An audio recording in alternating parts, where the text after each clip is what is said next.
Hello friends, வணக்கம். This is Dr. Satish Muthulingam from London. நான் இன்று உங்களிடம் நாங்கள் சமையலுக்கு பாவிக்கும் உணவு வகைகளை பற்றி கொஞ்சம் கதைக்கலாம்னு இருக்கின்றேன். முதலில் நாங்கள் என்னென்ன எண்ணெய் வகைகளை எங்கள் உணவுக்கு நாங்கள் பாவிக்கின்றோம் என்பதை முதலாவது பார்ப்போம். நாங்கள் இன்று மார்க்கெட்டில் கிடைக்கக்கூடிய sunflower oil, vegetable oil, corn oil, மற்றது ஆலிவ் ஆயில் போன்றவற்றை சமையலுக்கு பாவிக்கின்றோம். நாங்கள் அநேகமானவர்கள் கோகோனட் ஆயிலை முழுவதுமாக எங்கள் சமையலிலிருந்து நீக்கி இருக்கின்றோம். சில இடங்களில் மற்றும் நல்லெண்ணெயை பாவிக்கின்றார்கள். இது உடலுக்கு ஆரோக்கியமா இல்லையா என்பதை பற்றி ஒரு சில விடயங்களை நான் உங்களோடு பகிர்ந்து கொள்ளலாம் என நினைக்கின்றேன். முதலில் நாங்கள் எங்களது பெற்றோர்கள், எங்கள் மூதாதையர்கள் எவ்வாறு சமைத்தார்கள், எவ்வாறு உணவு செய்தார்கள், எவ்வாறு அவர்கள் ஆரோக்கியமாக இருந்தார்கள் என்பதை நாங்கள் பார்க்க வேண்டும். பல்லாண்டு காலமாக எத்தனையோ ஆயிரம் வருடங்களுக்கு முன்னுக்கு இருந்து அவர்கள் பாவித்தது முழுவதுமே கோகோனட் ஆயிலும் நல்லெண்ணெய் மட்டும் தான். இப்போதுதான் கடந்த 20-30 வருடங்களாகத்தான் sunflower oil, corn oil, vegetable oil போன்றவை மார்க்கெட்டில் வந்திருக்கின்றன. இவைகள் அனைத்தும் மார்க்கெட்டிங் மூலமாக எங்கள் உடம்பிற்கு மிகவும் ஆரோக்கியம், ஹார்ட்டுக்கு நல்லம், கொலஸ்ட்ராலுக்கு நல்லம், கொலஸ்ட்ராலை இல்லாமலாக்கும், மூட்டு வருத்தங்களை இல்லாமலாக்கும், அதிகம் ஒமேகா 3 இருக்கின்றது என்று பிழையான ஒரு மார்க்கெட்டிங்கை செய்து எங்களால் திணிக்கப்பட்ட ஆயில் வகைகள் தான் இந்த ஆயில் வகைகள் எல்லாம். இவைகள் மூலம் நாங்கள் தொடர்ந்து சாப்பிடுவதால் எங்களுக்கு என்ன நடக்கிறது? அதாவது ஆர்த்தரைட்டிஸ், டயபெட்டிஸ், கொலஸ்ட்ரால், பிரஷர் போன்றவை தொடர்ந்து எங்களுக்கு மட்டுமல்லாமல் எங்களது அடுத்த பரம்பரைக்கும் இது தொட்டக்கூடிய வாய்ப்பில் உள்ளது. இன்று பார்க்க போனால் ஒவ்வொரு வீட்டிலும் குறைந்தது 1 அல்லது 2 நோயாளிகள் எப்படியுமே டயபெட்டிக், பிரஷர், கொலஸ்ட்ரால் இல்லாட்டி ஏதாவது கேன்சர் போன்ற வியாதிகளுக்கு ஆளாகி இருக்கின்றார்கள். இதற்கு காரணம் என்ன? இதற்கு முக்கியமான காரணமே எங்களது பழக்க வழக்கங்கள் தான். 80%, அதாவது 80% பழக்க வழக்கங்கள், அதாவது நாங்கள் உண்ணும் உணவு முறை தான் இந்த வியாதிகளுக்கு முக்கிய காரணம். எங்கள் அப்பாவுக்கு பிரஷர் இருந்தால் எனக்கு பிரஷர் வரும், எங்கள் அம்மாவுக்கு பிரஷர் இருந்தால் எனக்கு பிரஷர் வரும் போன்றவை பிழையான கருத்துக்கள். அவர்களில் இருந்து எங்களுக்கு வருவதற்குரிய காரணம் என்னென்றால் நாங்கள் அவர்கள் செய்ததையே நாங்கள் தொடர்ந்து பின்பற்றும் போது இவ்வாறான உபாதைகளுக்கு நாங்கள் ஆளாகின்றோம். அதனால் முடியுமானவரை நாங்கள் எங்கள் சுய புத்தி மூலமாக எங்களுக்கு தேவையான உணவு வகைகள் என்னென்ன, எது ஆரோக்கியமான உணவு போன்றவற்றை நாங்கள் தேர்ந்தெடுக்க வேண்டும். கடைகளில் கிடைக்கக்கூடிய sunflower oil, corn oil, vegetable oil போன்றவற்றை தயவு செய்து தவிர்த்துக் கொள்ளுங்கள். இவை உங்களுக்கு மாத்திரமல்ல, உங்கள் குழந்தைகளுக்கும் அதிகமான நோய்களை கொடுக்கக்கூடியவை தான் இந்த விதமான எண்ணெய்கள்.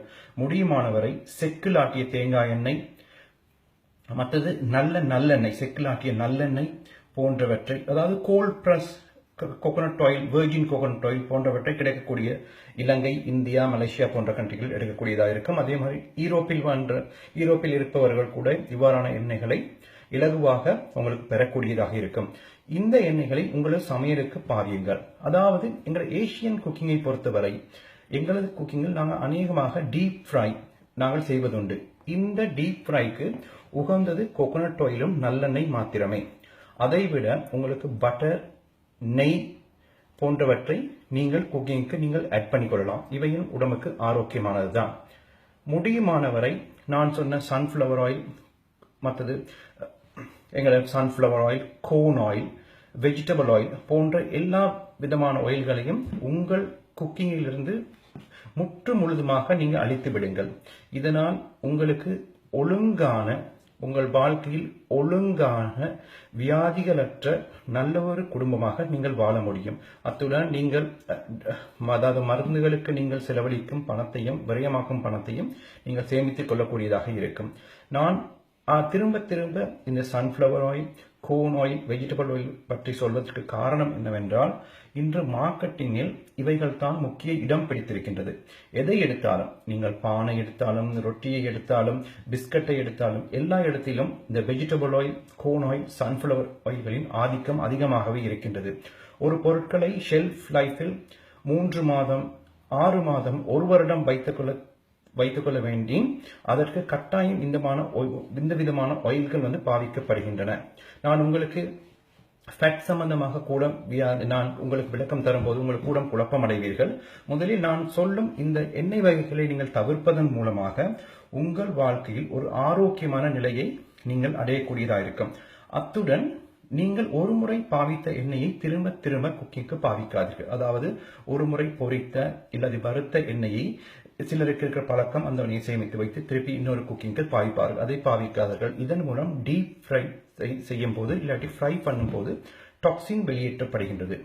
அத்துடன் கடைகளில் முடிவானவரை நீங்கள் சாப்பிடும் உணவுகளை தவிர்க்க வேண்டியது நல்லது. காரணம் என்றால் அவர்கள் முழுக்க முழுக்க வெஜிடபிள் ஆயில், கோன் ஆயில் அதுகளைத்தான் அவர்கள் பாவிக்கின்றார்கள். அதன் மூலமாக டாக்ஸின் தான் வெளியேற்றப்படுகின்றது. மற்றும் அவர்கள் இதே எண்ணெய்களை தொடர்ந்து சூடாக்கி வண்ணமே இருக்கும். இதன் மூலமாக அதே டாக்ஸின்கள் வந்து எங்களுக்கு பேட் ஃபேக்டாக எங்கள் உடலில் சேர வாய்ப்பு இருக்கிறது. இதனால் cholesterol, blood pressure, diabetic, even cancer, depression, stress போன்றவைகள் கட்டாயம் எங்களுக்கு வரும்.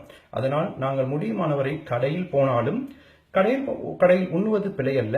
ஆனால் முடியுமானவரையும் டீப் ஃப்ரைகளை நீங்கள் செலக்ட் பண்ணாமல் வேறு ஏதாவது நீங்கள் கடைகளில் சாப்பிடலாம். இதன் மூலமாக உங்கள் உடல்களை நீங்கள் ஆரோக்கியமாக வைத்துக் கொள்ளலாம். கட்டாயம் உங்களுக்கு பிடித்தமான உணவுகளை நீங்கள் சமைக்கும் போது இல்லாட்டி குடும்பத்துக்கு நீங்கள் சமைக்கும் போது கோகோனட் ஆயில் அல்லது நல்லெண்ணெய் மாத்திரம் நீங்கள் பாய்ப்பது உடலுக்கு ஆரோக்கியமாக இருக்கும். இதன் மூலம் உங்களது நோய் எதிர்ப்பாற்றல் கூட்டப்படுகிறது. உங்களுக்கு செரிமானம் நன்றாக நடைபெற வாய்ப்பு இருக்கின்றது. மற்றது கேஸ்ட்ரிக் ப்ராப்ளங்கள், கன்ஸ்டிபேஷன் போன்றவைகள் வந்து எளிதாக எங்கள் உடலில் இருந்து நீங்க வலியுறுத்தப்படுகின்றது. மற்றது ஸ்ட்ரெஸ், டிப்ரெஷன், வெளிநாடுகளில் இருக்கும் அநேகமானவர்களுக்கு ஸ்ட்ரெஸ், டிப்ரெஷன் போன்றவை பழக்கப்பட்ட ஒரு வார்த்தையாக இருக்கும். இதில் இருந்தும் நீங்களை பாதுகாத்துக் கொள்ளலாம். Thank you very much. Thanks for listening. Thank you.